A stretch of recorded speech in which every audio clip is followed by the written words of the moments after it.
Akhirnya perjalanan cerita Xiaoyan dan Qinglin, Paman Hei Qing, tiba di Pulau Void kuno. Bertemu kembali bersama Panatua Zaesin di alur cerita Xiaoyan di Battle Through the Heavens Season 6 versi novel.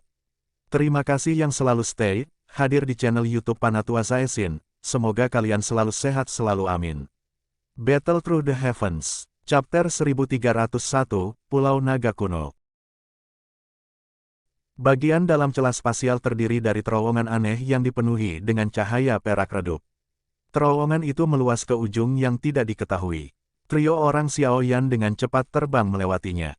Dia memang layak menjadi naga Void kuno. Untuk dapat membangun terowongan jarak jauh hanya dengan kekuatan satu orang. Beberapa kejutan muncul di hati Xiaoyan saat dia mempelajari terowongan spasial. Kemampuan ini adalah sesuatu yang bahkan seorang ahli biasa di puncak kelas Douzun akan kesulitan melakukannya. Kemungkinan hanya para elit Douseng serta naga kuno, yang kendali atas kekuatan spasial telah mencapai puncak, yang dapat melakukan ini. Hei Qing memimpin dengan ekspresi agak muram. Dia tidak banyak bicara di sepanjang jalan. Baik Xiaoyan dan Qinglin hanya bisa diam. Alis Xiaoyan dirajut. Apa yang sebenarnya terjadi sehingga Hei Qing menjadi seserius ini? Mereka bertiga bolak-balik melalui terowongan spasial selama hampir 1 jam. Cahaya perak seragam di sekitarnya menyebabkan Xiaoyan merasa sedikit pusing dan terpesona. Tepat ketika dia akan menutup matanya dan beristirahat sebentar, Hei Qing tiba-tiba mengurangi kecepatannya. Mata Xiaoyan mengikuti mata Hei Qing saat dia melihat ke kejauhan, hanya untuk melihat ada lingkaran cahaya perak samar di ujungnya. Apakah kita sudah sampai? Perhatian Xiaoyan tertahan saat melihat lingkaran cahaya. Kecepatannya meningkat saat dia mengikuti di belakang Hei Qing. Sesaat kemudian, mereka bertiga berubah menjadi 3 sosok cahaya yang menerjang ke dalam lingkaran perak. Pemandangan Xiaoyan sesaat menjadi buram setelah menerjang ke dalam lingkaran cahaya. Tiba-tiba, penglihatannya kembali. Pemandangan di depannya tidak lagi dipenuhi dengan warna silver yang monoton. Gunung hijau subur memenuhi matanya sekarang. Ini adalah Xiaoyan berdiri tinggi di udara. Dia terkejut setelah dia mengolah tanah yang muncul di depannya. Tentu saja, menggunakan kata pulau untuk mendeskripsikan hal-hal di depan sepertinya lebih cocok. Ukuran pulau ini sangat luas. Ada garis luar melingkar berwarna perak samar di langit di atas pulau.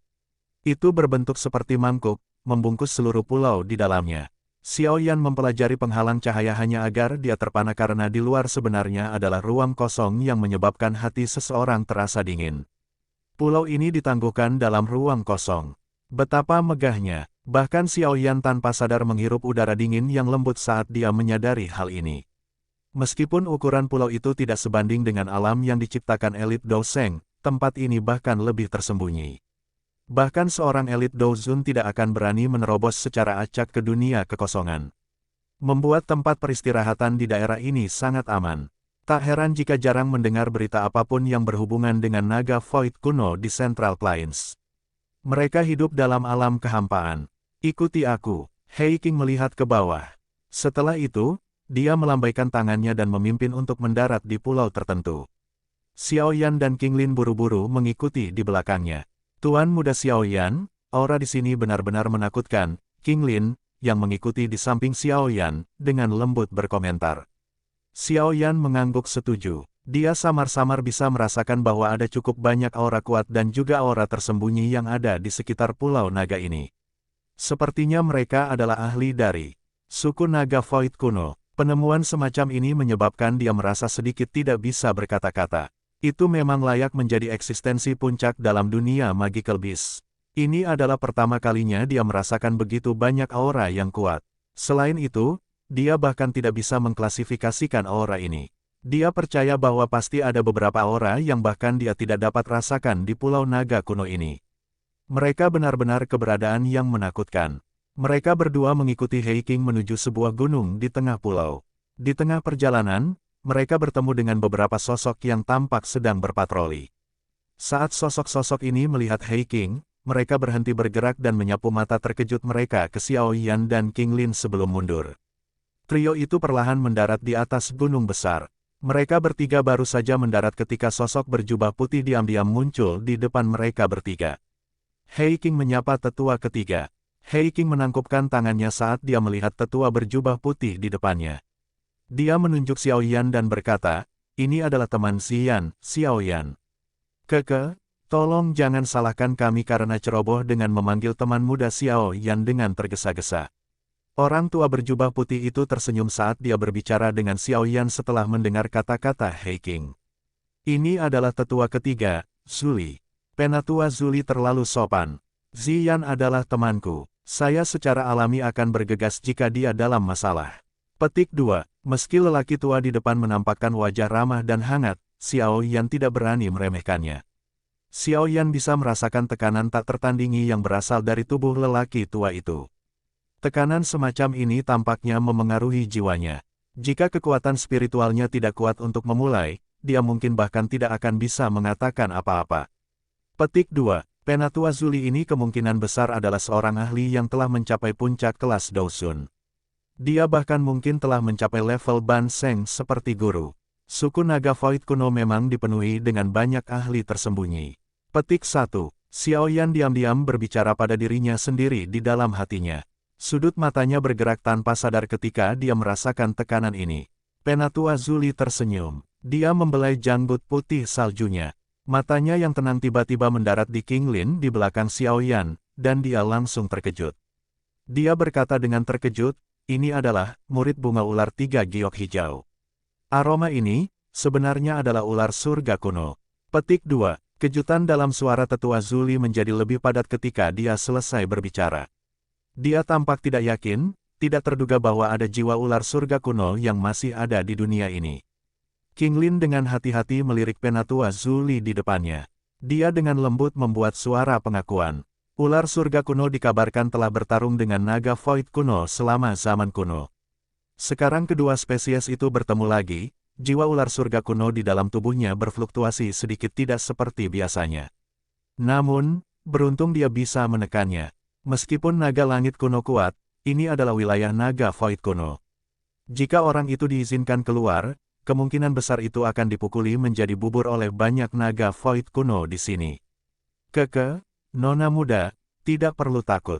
Suku ular surga kuno sudah tidak ada lagi. Dendam dari zaman kuno telah diselesaikan sejak lama. Namun, jiwa ular surga kuno secara alami ganas dan sulit dikendalikan. Kamu harus hati-hati. Jangan biarkan dirimu dikendalikan olehnya, Zuli tertawa. Iya, King Lin memiringkan kepalanya. Dengan murid bunga ular 3 giok hijau, dia tidak takut jiwa ular surga membalas. Penatua Zuli, bolehkah saya tahu apa yang sebenarnya terjadi pada Ziyan? Xiao Yan ragu sejenak sebelum dia tanpa sadar bertanya. Zuli menjadi diam setelah mendengar pertanyaan. Sesaat kemudian, dia dengan lembut menghela nafas dan berkata, itu semua karena buah asal naga Phoenix itu. Hati Xiao Yan menegang. Dia diam-diam mengucapkan, seperti yang diharapkan. Saat dia bepergian ke sini, dia menduga bahwa masalah ini kemungkinan akan terkait dengan buah asal naga Phoenix yang mereka peroleh dari sisa-sisa kuno saat itu. Tidak disangka dia telah menebak dengan benar. Ziyan adalah bagian dari garis keturunan bangsawan suku naga Void kuno kami. Ayahnya adalah Raja Naga Void Purbaku saat itu. Dia tiba-tiba menghilang dan Ziyan menghilang bersamanya. Dia hanya bisa kami rasakan ketika dia tiba di Central Plains beberapa tahun yang lalu, berbicara tentang ini, itu semua berkatmu. Petik 2. Hilang. Xiao Yan sedikit terkejut saat mendengar kata-kata ini. Dia tenggelam dalam pikirannya. Dia tidak hanya menemukan Ziyan, tetapi juga mayat dari Heaven Demon Phoenix di wilayah Black Corner. Mungkinkah mayat Heaven Demon Phoenix ini terkait dengan ayah Ziyan? Karena ayah Ziyan bisa menjadi raja dari suku naga Void kuno, sepertinya kekuatannya sangat menakutkan. Kalau begitu, kemana dia bisa lari ke sana bahkan Ziyan ditinggalkan olehnya? Petik 2. Buah asal naga Phoenix adalah harta misterius yang sangat tidak mungkin tumbuh setelah menyerap darah naga Void kuno dan darah surga Phoenix. Jenis buah ini dapat mengubah darah naga kuno atau Phoenix surga, memungkinkan tubuh seseorang untuk memiliki spesialisasi dari kedua makhluk dan mendapatkan garis keturunan Raja Binatang Ajaib sejati. Penatua Zuli melanjutkan sementara Xiao Yan tenggelam dalam pikirannya. Sejak Ziyan membawa kembali buah asal naga Phoenix, kami memutuskan untuk mengizinkannya mewarisi kekuatan setelah beberapa diskusi. Salah satu alasannya adalah karena dia memiliki darah bangsawan. Begitu dia memasuki kondisi dewasanya, dia akan menjadi Ratu Naga kuno yang baru. Jadi, paling cocok baginya untuk memiliki garis keturunan ini. Kedua karena dia masih muda dan memiliki kemampuan beradaptasi. Akan lebih mudah baginya untuk menyerap buah asal naga Phoenix ini. Penatua Zuli tanpa sadar tertawa dengan nada pahit ketika dia berbicara sampai saat ini. Dia melanjutkan, namun, hasilnya agak melebihi harapan kami. Energi buah asal naga Phoenix terlalu kuat. Tubuh Ziyan tidak dapat sepenuhnya menyerap energi menakutkan ini. Oleh karena itu, energinya sudah mulai memadat. Penguatan energi. Xiao Yan kaget saat mendengar kalimat ini. Apa maksudmu? Ikuti aku. Penatua Zuli menghela nafas. Dia berbalik dan berjalan menuju aula batu di gunung. Xiao Yan buru-buru mengikuti di belakangnya. Pasangan dari mereka mengikuti di belakang Zuli saat mereka melintasi aula batu. Beberapa dari mereka akhirnya menghentikan langkah kaki mereka jauh di dalam aula besar. Aula besar ini dibangun dari batu besar. Di tengah aula besar ada altar yang menjulang tinggi. Pada saat ini, sosok kecil yang cantik diam-diam terbaring di atas altar. Xiao Yan melirik, matanya terfokus pada tubuh kecil yang cantik itu. Ekspresinya segera berubah. Dia bisa melihat ada lapisan kristal yang tampak seperti es, menutupi setiap bagian tubuh. Jika seseorang memperhatikan dengan cermat, dia akan menemukan bahwa ini bukan hanya kasus di luar tubuh. Bahkan bagian dalam tubuh ditempati oleh tubuh kristal semacam ini. Dengan kata lain, Ziyan telah berubah menjadi tubuh kristal yang tanpa kehidupan. Bersambung.